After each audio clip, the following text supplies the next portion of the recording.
ایک مخلوق وہ ہے کہ جس کو عقل و شرب اور جنسی خواہشات دی گئی ہیں اور فہم و ادراک سے اسے حصہ نہیں ملا۔ دوسری مخلوق وہ ہے کہ جس کو فہم و ادراک سے عقل و خرد کا کثیر حصہ نصیب ہوا ہے، لیکن عقل و شرب اور جنسی خواہشات سے وہ آزمائے نہیں گئے اور یہ چیزیں ان کے اندر رکھی ہی نہیں گئیں۔ تیسری مخلوق ایسی ہے کہ جس کو خواہشات نفسانیہ، عقل و شرب، کھانے پینے کی خواہشات اور جنسی خواہشات اور یہ ضروریات اس کے ساتھ جڑی گئی ہیں، اور اس کو عقل و خرد اور فہم و ادراک بھی دیا گیا ہے۔ وہ مخلوق جس کو کھانے پینے اور جنسی خواہشات کی تکمیل کی آرزوئیں اور یہ سب کچھ دیا گیا اور عقل نہیں دی گئی، فہم نہیں دیا گیا، ادراک نہیں دیا گیا، وہ چوپائے ہیں، بہائم ہیں، حشرات الارض ہیں، جانور ہیں، اس لیے وہ مکلف ہی نہیں ہیں۔ دوسری مخلوق جس کو فہم و ادراک ہی دیا گیا ہے، عقل و خرد سے ہی نوازے گئے ہیں، لیکن اس کو کوئی خواہشات نفسانیہ نہیں ہیں اور ان کو کوئی جنسی تلذذ کی آرزو نہیں ہے، ان کو کوئی کھانے پینے کی حاجت نہیں ہے، وہ فرشتے ہیں۔ اور تیسری مخلوق جس کو خواہشات نے بھی گھیرا ہوا ہے اور عقل و خرد سے بھی ان کو مالا مال کیا گیا ہے، وہ حضرت انسان ہے۔ تو اب تین طرح کی مخلوقیں ہیں۔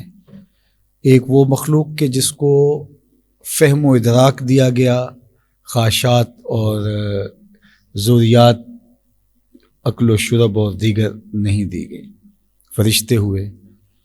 اب وہ اگر گناہ نہیں کرتے تو ان کے اندر وہ خواہش ہی نہیں رکھی گئی، اگر برائی کا ارتکاب نہیں کر پاتے تو ان کے اندر برائی کرنے کی آرزو ہی نہیں رکھی گئی، تو لہٰذا ان کا برائی نہ کرنا، گناہ نہ کرنا اور نیکی میں ہی ان کو لذت اور سرور نصیب ہونا، یہ ان کی حیت ہی ایسی ہے۔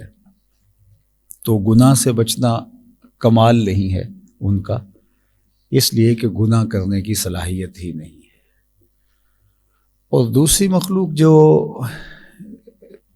ان خواہشات سے جڑی ہوئی ہے لیکن ان کو عقل و فہم اور ادراک نہیں دیا گیا، تو وہ جانور ہیں، چوپائے ہیں، وہ کھانے پینے میں لگے رہتے ہیں اور اپنی جنسی خواہشات کی تکمیل کے لیے کوشاں رہتے ہیں، وہ آپس میں ایک دوسرے کے ساتھ لڑتے ہیں، درندے بھی ہیں، چیر پھاڑ بھی کرتے ہیں، سب کچھ ہوتا ہے، لیکن ان کی طرف کوئی پیغمبر نہیں آیا کہ باقاعدہ ان کی جنس سے کوئی ان کو سمجھائے اور ان کو ہدایت دی گئی ہو اور ان کو جو ہے وہ مکلف ٹھہرایا گیا ہو اور عقل کی وجہ سے وہ گرفت میں آئیں کہ تم نے یہ کیوں کیا، اور وہ بھی دوسرے کھاتے میں چلے گئے، اب انسان رہ گیا۔ تو اس کو دونوں، یہ دو پروں سے اڑتا ہے، خواہشات بھی اس کے ساتھ جڑی ہیں اور جو ہیں وہ اس کو عقل و فہم دیا گیا جس سے یہ جانتا ہے کہ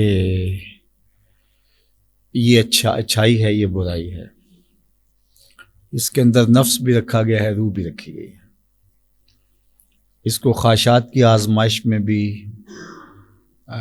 مبتلا کیا گیا ہے اور اس کو ملکی صفات سے بھی مالا مال کیا گیا ہے۔ اب یہ اگر عقل و خرد، فہم و ادراک، ہدایت سے کام لیتا ہے جو اللہ نے اس کو عطا کی ہے، تو یہ فرشتوں سے بھی افضل قرار پاتا ہے۔ اور اگر یہ انسان عقل و فہم و ادراک کو چھٹی دے دیتا ہے اور یہ سب کچھ ہونے کے باوجود یہ بس اپنی خواہشات کی تکمیل میں جت جاتا ہے، تو یہ چوپایوں سے بھی بدتر ہے۔ اولئک کالانعام بل ہم اضل۔ تو اگر یہ کچھ گناہ بھی کرتا ہے اور کچھ نیکیاں بھی کرتا ہے تو یہ اس طرح زندگی گزار رہا ہوتا ہے، تو اگر اس کا انجام بخیر ہو گیا توبہ کے ساتھ مرا، رجوع اللہ کر لیا، تو اس کے گناہ دنیا پہ بھی معاف ہو سکتے ہیں یا آخرت میں سزاؤں کے بعد یہ سرخرو ہو جائے گا۔ لیکن اگر اس نے مکمل زندگی اللہ کی نافرمانی میں گزاری اور توبہ کیے بغیر مر گیا اور اسلام کا نور نہ پا سکا، تو پھر یہ بدترین وجود ہے۔ اللہ نے ہمیں کیسی جگہ پہ کھڑا کر دیا ہے، اور فہم و ادراک دے کر، عقل و خرد دے کر، اچھا ہمارے ساتھ دنیا بھی جوڑی ہے، ہمارے ساتھ دین بھی جوڑا ہے، اور اس کو متوازن لے کے چلنا ہی انسانی زندگی کا کمال ہے۔ بعض اوقات ایسا ہوتا ہے کہ کچھ لوگ توازن برقرار نہیں رکھ پاتے دونوں طرف۔ ایک وہ طبقہ ہے جو دنیاوی معاملے میں اتنا الجھ جاتا ہے کہ وہ دین کو اپنی اس طرح ضرورت ہی نہیں سمجھتا، اور دین اس کے نزدیک ثانوی حیثیت ہوتا ہے۔ جو کافر ہیں، بے دین ہیں، جو اللہ کو نہیں مانتے، وجود باری کے منکر ہیں، ملحد ہیں، میں ان کی بات نہیں کر رہا۔ یہ عمومی طور پہ میں جو ہمارا اسلامی معاشرہ اس کے اندر، تو ایک طبقہ ایسا ہے کہ جو دنیا کے اندر ایسا کھو جاتا ہے، ایسا منہمک ہو جاتا ہے کہ دین کو عملاً ترک کر دیتا ہے، رویتاً ترک کر دیتا ہے۔ اس کی زندگی ایک مومن والی زندگی نہیں ہوتی، اس کی وہ ایک پیسے کمانے والی مشین بن جاتا ہے، اور خواہشات کی تکمیل کے لیے اور اپنی سفلی لذات کے حصول کے لیے دن رات کوشاں رہتا ہے۔ اس کی ترجیح یہ ہوتی ہے۔ اور ایک طبقہ ایسا ہے کہ جو دین کو اس طرح اختیار کرتا ہے کہ دنیا ترک کر دیتا ہے، ترک دنیا اختیار کر لیتا ہے، کوہ و غار کی زندگی اختیار کر لیتا ہے، اور اس قدر وہ آگے چلا جاتا ہے کہ وہ بیوی بچوں کے حقوق کو بھی پورا نہیں کرتا۔ بہت ایسے لوگ بھی ہیں کہ جو اس چکر میں ہی نہیں پڑتے۔ تو یہ دونوں انتہائیں ہیں۔ ہمارے دین نے ہمیں بھرپور معاشرتی زندگی بسر کرنے کی تلقین کی ہے، اور اس زندگی کے اندر شریعت بیضاء کے مطابق اپنے آپ کو ڈھال کر کے لوگوں کے سامنے عملاً پیش کرنا، تاکہ معاشرے میں خیر کے رواج فروغ پذیر پائیں۔ اگرچہ مومن کی ترجیح آخرت ہے، مومن کی ترجیح دنیا نہیں ہے، لیکن دنیا کو ترک کرنے سے منع کیا۔ دوسرے لفظوں میں، سادہ لفظوں میں یہ آپ کہہ سکتے ہیں کہ دنیا کو ترک کرنے سے بھی روکا ہے اور دنیا میں غرق ہونے سے بھی روکا ہے۔ نہ ترک دنیا اور نہ غرق دنیا، تو ترک سے بھی منع کر دیا اور غرق سے بھی منع کر دیا۔ میں اس کے لیے آپ کے سامنے حضور علیہ السلام کا ایک فرمان رکھنا چاہتا ہوں کہ آقا کریم علیہ السلام ایک دن ایک صحابی کو دیکھا، وہ سخت کمزور تھے، بلکہ حدیث پاک میں اس کی کمزوری کو بیان کرنے کے لیے جو لفظ استعمال کیا گیا وہ یہ ہے کہ چوزے کی طرح کمزور تھے، مطلب بہت کمزور تھے۔ تو جب اس کو حضور علیہ السلام نے دیکھا تو فرمایا کہ تو نے یہ کیا حالت بنا رکھی ہے، تو نے اللہ سے کوئی دعا تو نہیں مانگی تھی؟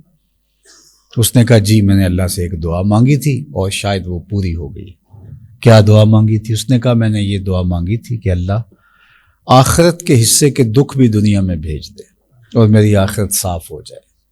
تو شاید وہ دعا قبول ہو گئی اور مجھے طرح طرح کے مصائب، آلام، پریشانیاں، بیماریاں، دکھ، اذیتیں، اپنوں اور بیگانوں کی طرف سے پہنچائی جانے والی تکلیفیں انہوں نے توڑ کے رکھ دیا، اور میری وہ حالت ہے جو آپ دیکھ رہے ہیں۔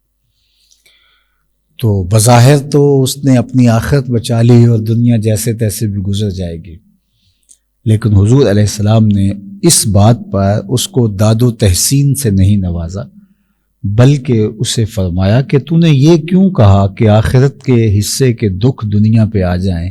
تو نے یہ کیوں نہیں کہا ربنا آتنا فی الدنیا حسنۃ وفی الآخرۃ حسنہ، اے اللہ مجھے دنیا میں بھی بہتریاں دے دے، مجھے آخرت میں بھی بہتریاں دے دے۔ تو اس دنیا میں ہم لوگ ذلیل ہونے کے لیے نہیں آئے، اور آخرت کی ذلت بھی گوارا ہم نہیں کر پاتے۔ تو پھر ایک ایسی متوازن زندگی ہمیں گزارنی چاہیے جس سے یہ دنیا بھی اچھی ہو اور وہ دنیا بھی اچھی ہو. اور ہم نے دین اور دنیا کے اندر جو فرق کر رکھا ہے خود ساختہ، وہ ہمارا متعین کرتا ہے. ورنہ میرے اور آپ کے آقا و مولا نے کیا ارشاد فرمایا، ما وضع فی امرا فہی صدقہ، جو تم کمائی کر کے لا کے بیوی کے منہ میں ڈالتے ہو وہ بھی صدقہ لکھا جاتا ہے. جو تم رزق کماتے ہو اور اس سے اپنے بچوں کی ضرورتیں پوری کرتے ہو وہ بھی صدقہ لکھا جاتا ہے. بلکہ کاشتکار زمیندار جب کھیتی بوتا ہے اور یا باغ لگاتا ہے تو باغوں میں پھل آتے ہیں، یا جو ہے وہ سرسبز کھیتی کے اوپر خوشے پھوٹتے ہیں، تو جانور آ کر کے اس سے، چڑیاں آ کے چگ لیتی ہیں، اپنی خوراک پوری کر لیتی ہیں باغ سے، اس کی فصل سے. تو وہ جو چڑیاں چگ گئیں، تھوڑا تھوڑا اپنا حصہ کسان کے کھاتے میں صدقہ لکھ دیا جاتا ہے. تو ہمارا دین ہمیں دنیا سے نہیں، دنیا کیا ہے تو میں سمجھتا ہوں کہ رومی علیہ الرحمہ نے 2 لفظوں میں بیان کر دیا. چیز دنیا. پہلے ایک سوال کھڑا کیا، چیز دنیا، دنیا کیا ہے؟ از خدا غافل بدن، خدا سے غافل ہونے کا نام ہے. اگر میں یہاں بیٹھا ہوں، اس سے بہتر نوکری کیا ہو سکتی ہے جو اللہ نے مجھے دی ہے؟ اللہ اکبر، منبر رسول پہ بیٹھا ہوں، لیکن اگر میری اس ساری گفتگو کا مقصد کوئی دنیاوی منفعت ہو تو پھر یہ دین نہیں ہے، یہ دنیا ہے.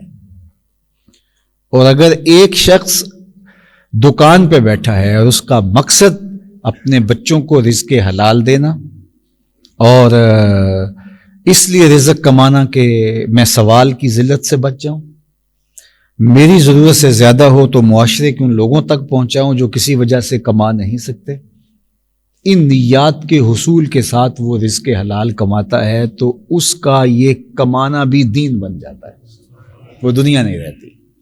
التاجر الصدوق الامین مع النبیین یوم القیامہ، سچا تاجر قیامت کے دن پیغمبروں کے ساتھ اٹھایا جائے. کتنی بڑی بات ہے. القاسب و حبیب اللہ، جو شخص کسب کرتا ہے، کمائی کرتا ہے، تو اس کے ہاتھ میں چھالے پڑ جاتے ہیں، چنڈیاں آ جاتی ہیں، تھکن سے جو ہے وہ چور ہو جاتا ہے، تو اس کے لیے اعزاز کیا دیا، کتنا بڑا اعزاز. القاسب و حبیب اللہ، وہ اللہ کا حبیب ہے. حضور نے فرمایا انا حبیب اللہ، میں اللہ کا حبیب ہوں. کتنا بڑا اعزاز ہے حضور کا. اس کا حصہ اس مزدور کو بھی ملا، اس کام کرنے کے والے کو بھی ملا. القاسب و حبیب اللہ، وہ بھی اللہ کا حبیب ٹھہرا. کتنا بڑا اعزاز اس کو نصیب کر دیا گیا. تو پھر دنیا کیا ہوئی؟ خدا سے غافل ہونا.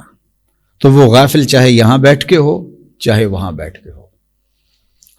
تو نیت کے فرق سے دنیا بنتی ہے اور دین بنتا ہے. چور اور چوکیدار دونوں جاگتے ہیں، لیکن ایک کا جاگنا عبادت ہوتا ہے اور ایک کا جاگنا معصیت ہوتا ہے. جاگتا ہے دزد بھی مثل نگہباں رات بھر، ہو اگر نیت بری تو سب عمل بیکار ہے. تو نیت سے دنیا بنتی ہے، نیت سے دین بنتا ہے. اور یہ دین کا ثلث ہے، انما الاعمال بالنیات. علماء نے کہا دین کا تیسرا حصہ صرف یہ حدیث ہے کہ اعمال کا دار و مدار نیات پہ ہے. تو نیت اگر درست کر لی گئی تو پھر بلکہ مجتہد تو اجتہاد میں غلطی بھی کر لے تو نیت کی صحت کی وجہ سے اس کو اس کا بھی ثواب ملے گا. بدر میں جو لوگ شریک نہیں ہوئے لیکن نیت کر کے گھر سے چل پڑے تھے، حضور نے واپس موڑ دیے تھے، لیکن مال غنیمت میں ان کو بھی حصہ ملا. 313 کی تعداد پوری تب ہوتی ہے جب ان کو شامل کریں. نیت کی وجہ سے وہ شرکاء میں شامل ہوئے. تو اس لیے ہمارا دین ہمیں ایک متوازن زندگی گزارنے کی تلقین کرتا ہے، جس میں ہم اپنے ہمسایوں کے حقوق ادا کریں، جس میں ہم اپنے دوستوں کے حقوق ادا کریں، اپنے والدین کے حقوق ادا کریں، اپنے نفس کے حقوق ادا کریں، اور رزق حلال، رزق طیب اور پاکیزہ رزق کما کر کے جو ہے وہ اپنے بچوں کا پیٹ پالے اور ان کی ضروریات کو پورا کرے. 3 نیتیں ہیں رزق کے کمانے کی جو میں عرض کر چکا. سب سے پہلے اپنے آپ کو سوال سے بچانا. دوسری نیت اپنے زیر کفالت لوگوں کی ضرورت کو پورا کرنا.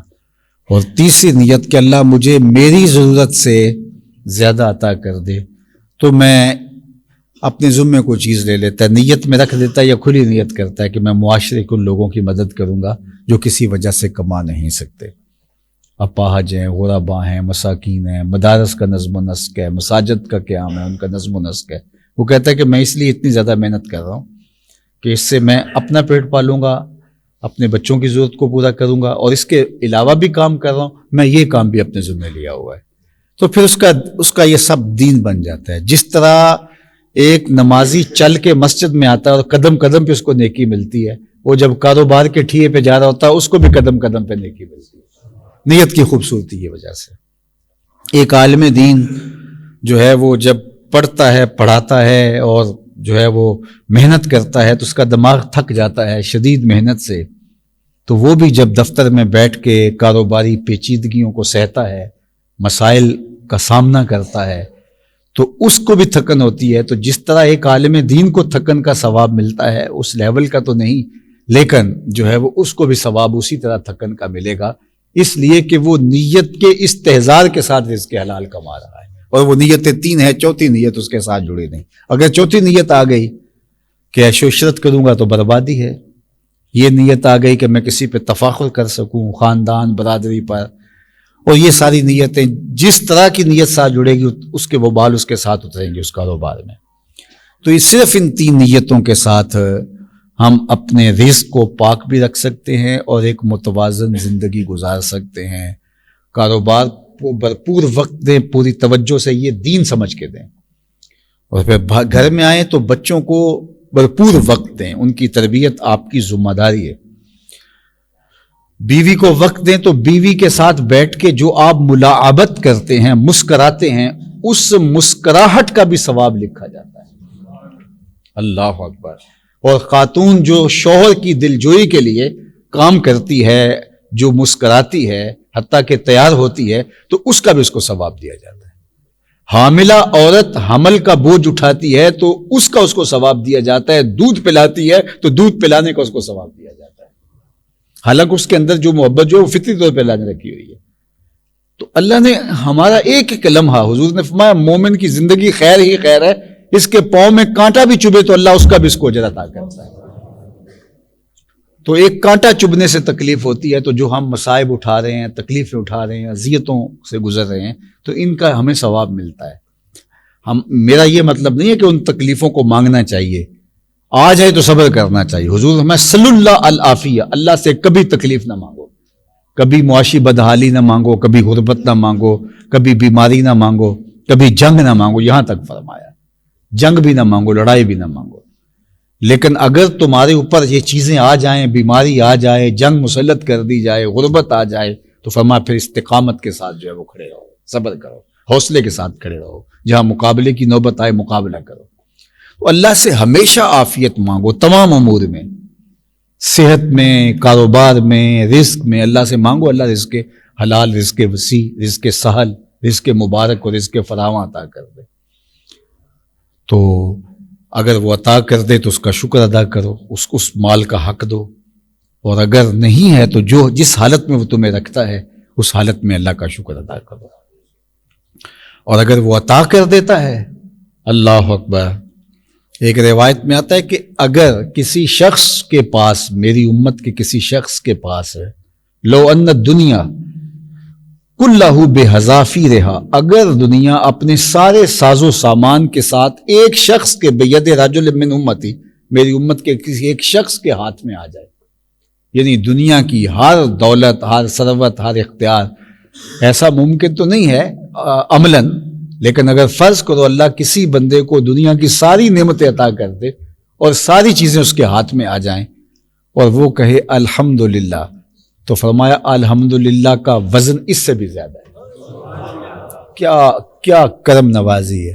اور میں نے دیکھا ہے کئی لوگوں کو معمولی سی آسودگی ہوتی ہے تو ان کے چہرے بشرے سے جو ہے وہ تشکر پھوٹ رہا ہوتا ہے. مجھے وہ ایک شخص نہیں بھولتا ایک دفعہ یہ کیا نام تھل کا علاقہ جو تھا وہاں گیا تو ایک بوڑھا شخص، اس کے کپڑے بھی پھٹے پرانے تھے، تو میں نے اس کو جس طرح ملاقات ہوتی ہے تو ملاقات کے دوران سناؤ کیسے ہیں، تو اس نے ایسے لمبا ہاتھ کر کے کہا اللہ کا شکر ہے سائیں، اور اس کے شکر کے لہجے سے جو ٹپک رہی تھی جو شکر کی حقیقی کیفیت، تو میں نے پھر دوسرا سوال کیا، مجھے بڑا اس کے اس لفظ نے روحانی تلذذ نصیب کیا، تو میں نے کہا کہ کیا کرتے ہو، تو اس نے کہا سائیں میری اتنی جگہ ہے، اس نے جگہ بتائی کہ 1 ایکڑ ہوگی 2 ایکڑ ہوگی اتنی، تو میں اس کو فروخت جو ہے اس میں جو ہے وہ کھیتی باڑی کرتا ہوں، 5-7 بکریاں رکھی ہیں، گھر خوبصورت چلتا ہے،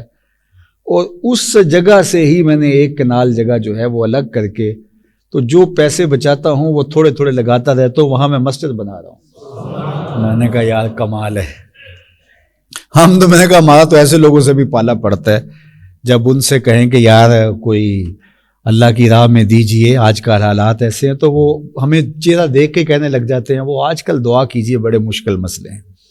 تو میں نے کہا کہ یار تیرا یہ جذبہ، تو وہ مجھے مدتیں ہو گئی کبھی فراموش نہیں ہوا شاید۔ تو کئی لوگ جو ہیں وہ بالکل غریب بھی ہوتے ہیں، ان سے کہیں سناؤ کیا، تو الحمدللہ، الحمدللہ کے لہجے سے جو ٹپکتا ہوا تشکر ہے وہ اندر کھپ جاتا ہے۔ اور کئی لوگوں کو پوچھے سناؤ، وہ کہتے ہیں بس چل رہی، بس چل ہی رہے ہیں۔ اللہ اکبر۔ تو فرمایا کہ اگر دنیا تمام دولتوں کے ساتھ، تمام اپنی جو ہے وہ رعنائیوں کے ساتھ اگر کسی شخص کے ہاتھ میں آ جائے، اور بید رجل من امتی، میری امت کے کسی فرد کے پاس آ جائے، اور دوسری جانب فرمایا کہ وہ اس کے جواب میں گئے الحمدللہ، اللہ اکبر، تو فرمایا یہ سب سے افضل ہے۔ تو اللہ ہمیں، یہ مشکل حالات ہیں، یقیناً ان مشکل حالات میں ہم اگر دیکھیں تو یقین جانیے گا، مجھے پرسوں ترسوں کسی نے بتایا کہ ایک صاحب نے، میرے خیال میں کہ وہ اچھی ہی زندگی گزار رہے تھے، لیکن ان 4-6 ماہ سے حالات نے ایسا توڑ کے رکھ دیا، انہوں نے پچھلے ماہ اپنی ایک بکری بیچ کے اپنا بل ادا کیا، تو اگلے ماہ دوسری بکری بیچ لیں گے، 3 ان کے پاس بکریاں، تو چوتھے ماہ کیا کریں گے؟ لیکن ہم اگر دیکھیں، ہر شخص اپنی دیکھے کہ اللہ تعالیٰ نے اس کو اتنا سودہ رکھا ہوا ہے کہ حالات تلخ ہونے کے باوجود بھی زندگی خوبصورتی کے ساتھ چل رہی ہے، اور ہمارا دسترخوان اسی طرح آباد ہے، مشکل نہیں ہے، حالات جو ہیں وہ پھر بھی کنٹرول میں ہیں۔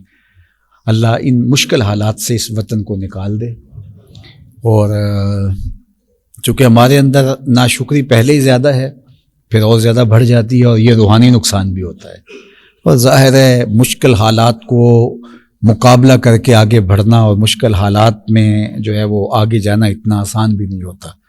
پھر ہم تو آسودگی کی زندگی گزارنے کے عادی ہو گئے ہیں، تو پھر اور زیادہ مشکل ہوتا ہے آسودہ شخص کا جو ہے وہ مشکل حالات کو گزارنا۔ شیخ سعدی نے لکھا ہے کہ 2 آدمیوں پر جرم کا الزام لگا کہ فلاں جرم کیا، ایک موٹا صحت مند تھا اور دوسرا سکڑو سا پتلا سا تھا، تو بادشاہ نے ان کو قید میں ڈال دیا اور باہر سے دیوار لگا دی۔ 3 دن بعد پتہ چلا کہ وہ محض الزام تھا، حقیقت نہیں ہے، تو بادشاہ نے کہا وہ دیکھو کہیں مار تو نہیں گئے، تو جب دیوار کھولی تو وہ جو صحت مند تھے وہ فوت ہو چکے تھے، اور جو سکڑو کمزور آدمی تھا، پتلا اور دبلا، وہ ابھی سانسیں لے رہا تھا۔ تو بادشاہ نے کہا یہ حیرت کی بات ہے، میرے خیال کے مطابق وہ کمزور کو مرنا چاہیے تھا، تو الٹا جو ہے وہ صحت مند فوت ہو گیا۔ تو بادشاہوں کے وزیر بڑے دانا ہوتے تھے، تو سعدی کہتے ہیں کہ وزیر نے کہا بادشاہ سلامت، یہ تو تکلیفیں پہلے بھی سہنے کا عادی ہے، اور یہ جو زندگی آسودہ گزارتا تھا اس کے لیے مشکل ہو گیا حالات کا مقابلہ کرنا۔ تو اللہ تعالیٰ اس برے وقت سے میں بچائے۔ آسودہ لوگوں کے لیے زیادہ مشکل ہوتا ہے، باقی غریب آدمی بھی اس وقت جو ہے وہ بڑی، اس کی نبض بڑی مشکل چل رہی ہے جس طرح کے حالات ہیں، تو اپنے ماتحت آپ کے ملازمین ہیں، آپ کے رشتہ داروں میں جو غریب ہیں، اس طرح ہر شعبہ کے اندر آپ ضرور دیکھیے گا، اور جہاں تک ممکن ہوگا، میں تو ابھی بتا رہا تھا سب کو کہ ادارہ میں کبھی ہمیں اتنی پریشانی کبھی نہیں آئی تھی جس مشکل سے ہم اس دور میں گزر رہے ہیں۔ قرض بھی آ گیا ہے، اور لیکن اللہ حالات بہتر بھی فرمائے گا انشاءاللہ، اور یہ مایوس نہیں ہونا چاہیے اللہ کی رحمتوں سے، لیکن یہ ایک مشکل حالات ہے، اس لیے ہر شخص جو ہے وہ اپنے حصے کا کام اپنے دائرے میں ضرور کرے۔ اللہ جزائے خیر دے وآخر